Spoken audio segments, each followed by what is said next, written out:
AI 혁명의 골드러시, 다들 금광, 그러니까 엔비디아만 바라보고 있잖아요. 근데 이런 말이 있죠. 진짜 돈을 버는 건 곡괭이랑 청바지를 파는 사람들이라고요.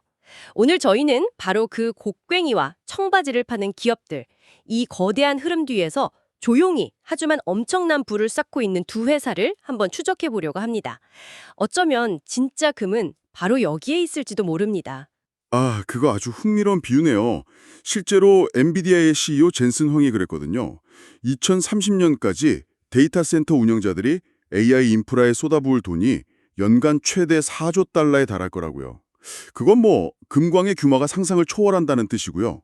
당연히 그 금을 캐기 위한 장비, 그 장비를 파는 시장도 폭발적으로 커질 수밖에 없다는 신호죠. 네, 오늘 우리가 살펴볼 두 기업이 바로 그 지점에서 누구보다 날카로운 곡괭이를 팔고 있는 것 같습니다.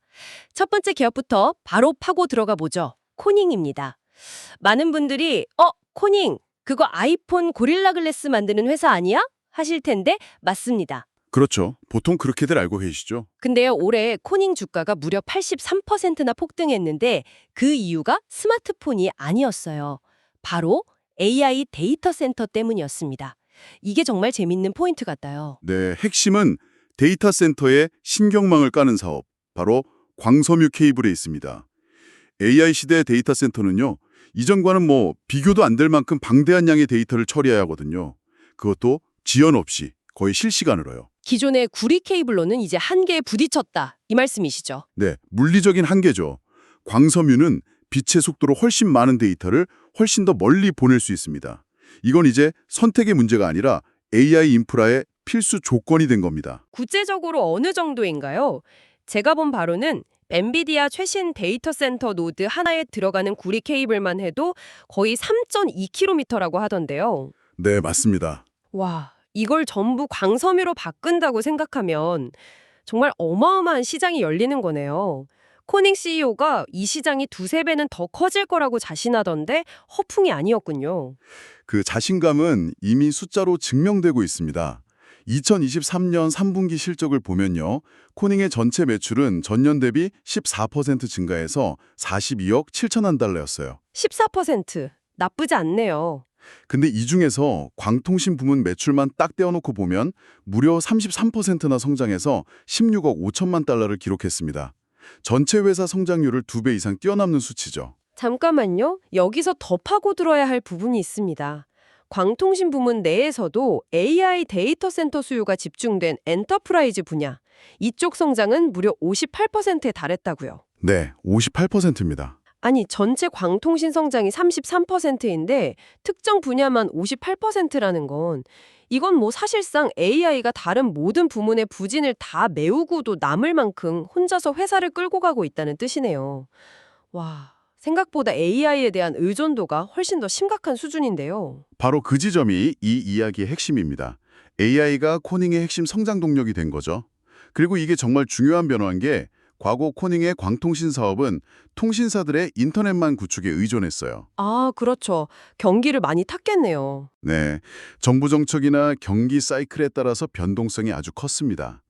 하지만 AI, 데이터 센터 수요는 기술 발전과 직결된 훨씬 더 꾸준하고 폭발적인 수요거든요.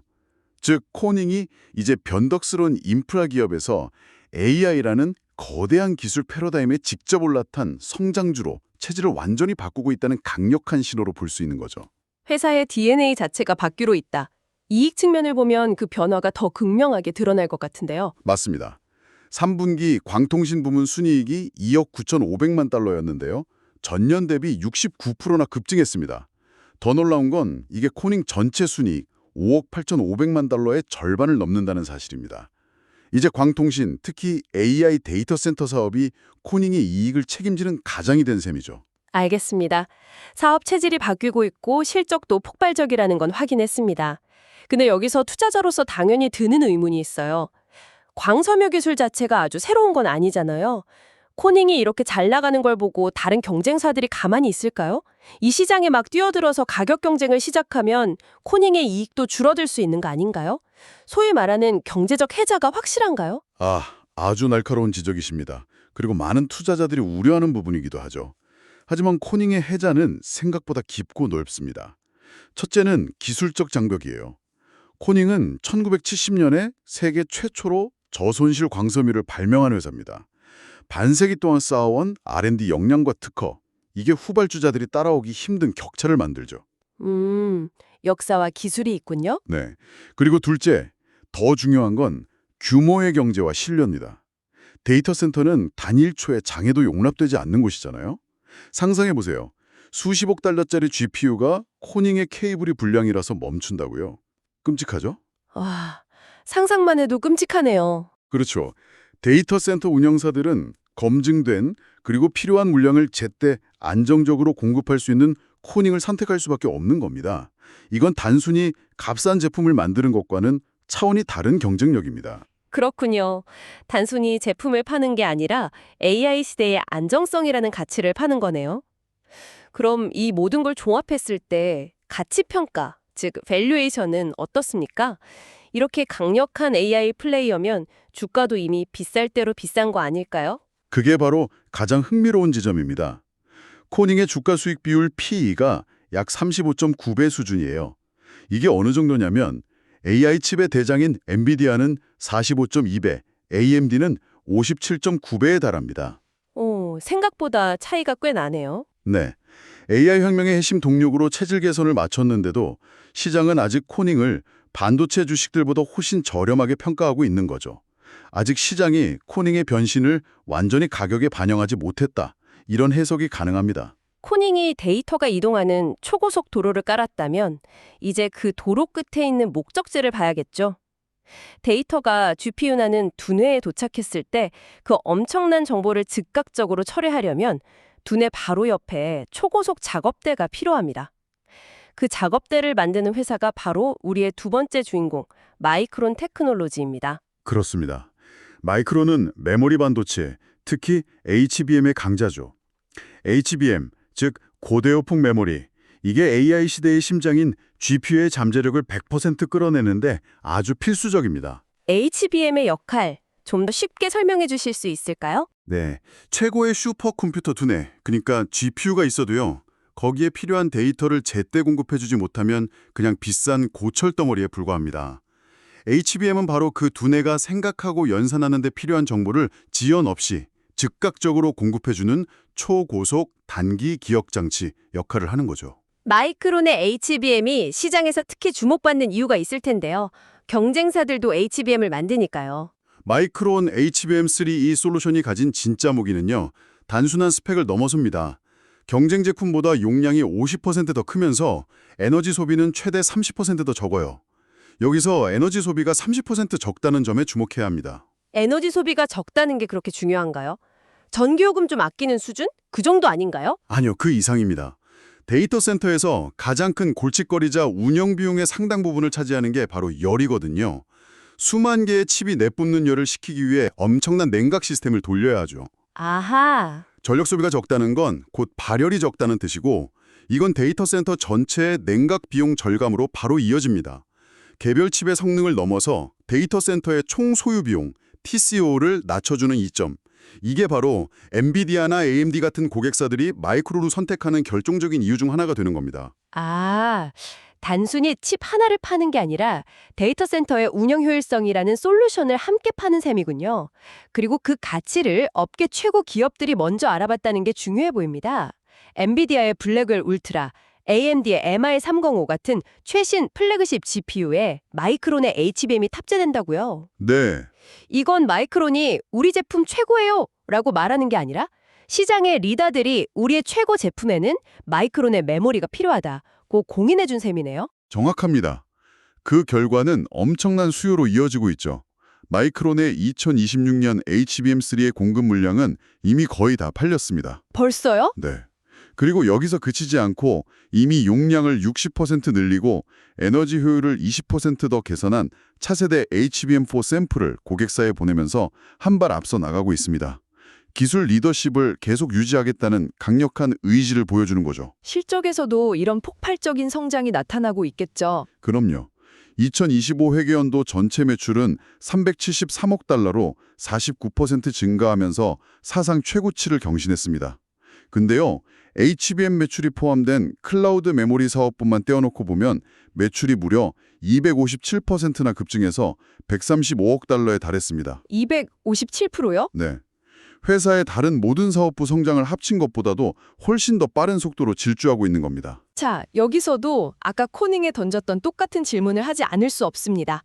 마이크론의 PE가 27.3배면 확실히 저렴해 보이긴 하네요. 코닝보다도 낮으니까요. 하지만 잠깐만요. 메모리 산업은 원래 극심한 호황과 불황의 사이클을 타는 걸로 악명이 높지 않습니까? 지금이 피크라면 이 낮은 밸류에이션도 사실은 착시 현상일 수 있지 않을까요? 몇 년 뒤에 공급 과잉으로 가격이 폭락할 것을 투자자들이 우려하고 있는 건 아닐까요? 그 질문이야말로 수십 년간 마이크론 같은 메모리 기업들의 발목을 잡아온 만년 저평가의 핵심 원인이었습니다. 그리고 그 우려는 여전히 유효합니다. 하지만 HBM 시장은 기존의 D램 시장과는 몇 가지 결정적인 차이점이 있습니다. 어떤 차이점이? 첫째, 기술적 진입 장벽이 훨씬 높습니다. HBM은 여러 개의 D램 칩을 수직으로 쌓고 수천 개의 미세한 구멍을 뚫어서 연결하는 극도로 정교한 공정이 필요해요. 아무나 쉽게 따라할 수 있는 기술이 아니죠. 둘째, 수요의 성격이 다릅니다.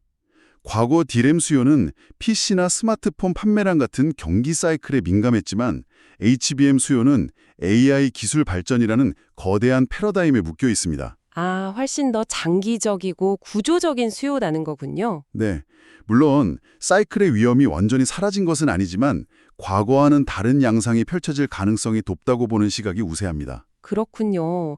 HBM이라는 제품 자체가 기존 메모리 반도체의 규칙을 깨는 게임 체인저가 될 수 있다는 말씀이네요. 수요가 공급을 훨씬 초과하는 상황에서 내년에 엔비디아와 AMD가 엄청난 양의 GPU를 팔 거라는 건 거의 정해진 미래나 다름없으니까요. 그 안에 들어가는 마이크론의 사옥에도 강력한 순풍이 불겠군요. 그렇게 볼 수 있습니다. GPU 제조사들이 차를 더 많이, 더 빨리 만들고 싶어도 HBM이라는 고성능 엔진 공급이 따라주지 못하는 상황에 가깝습니다. 당분간은 마이크론 같은 공급자가 시장에서 주도권을 쥘 가능성이 높죠. 자, 오늘 이야기를 한번 정리해 보겠습니다. AI 혁명의 스포트라이트 뒤에서 묵묵히 하지만 결정적인 역할을 수행하는 두 기업, 코닝과 마이크론을 깊게 들여다봤습니다. 하나는 데이터가 흐르는 초고속 신경망을, 다른 하나는 GPU의 초고속 단기 기억을 책임지고 있었네요. 네, 이 두 기업의 사례에서 발견할 수 있는 공통점은요. AI 하드웨어 생태계가 우리가 생각하는 것 이상으로 복잡하고 상호 의존적이라는 사실입니다. 단순히 뇌에 해당하는 GPU만 뛰어나다고 해서 AI 혁명이 완성되는 게 아니거든요. 그렇죠. 모든 게 다 받쳐줘야죠. 네.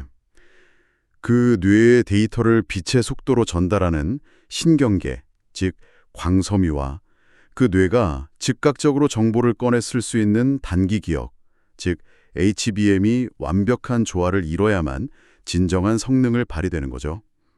그리고 오늘 살펴본 두 기업은 각자의 분야에서 강력한 기술적 해자를 바탕으로 시장의 주인공들보다 훨씬 매력적인 가치 평가를 받고 있다는 점이 흥미롭습니다. 그렇다면 이 모든 것이 당신에게 무엇을 의미할까요? 이는 AI 관련 투자 지형이 우리가 생각하는 것보다 훨씬 넓고 깊다는 것을 보여줍니다. 스포트라이트를 받는 주인공 뒤에는 그 주인공을 빛나게 해주는 수많은 핵심 조연들이 있고 때로는 그 조연들에게서 더 안정적이고 큰 기회를 발견할 수도 있다는 것이죠. 여기서 한 가지 더 나아간 질문을 던져보면서 마무리하고 싶습니다.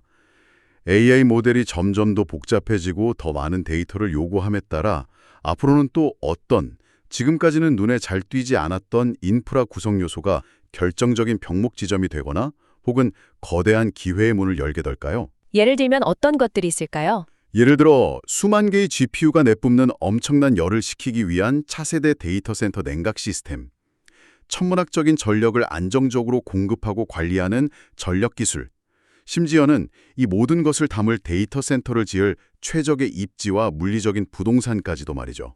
아, 정말 생각의 범위를 넓혀야겠네요. 네, 오늘 우리가 금광 옆에서 곡괭이를 파는 사람들을 찾아냈듯이 다음 곡괭이는 어디에 숨어 있을지 스스로 찾아보는 것, 그것이야말로 AI 시대를 이해하는 아주 흥미로운 탐구가 될 것입니다.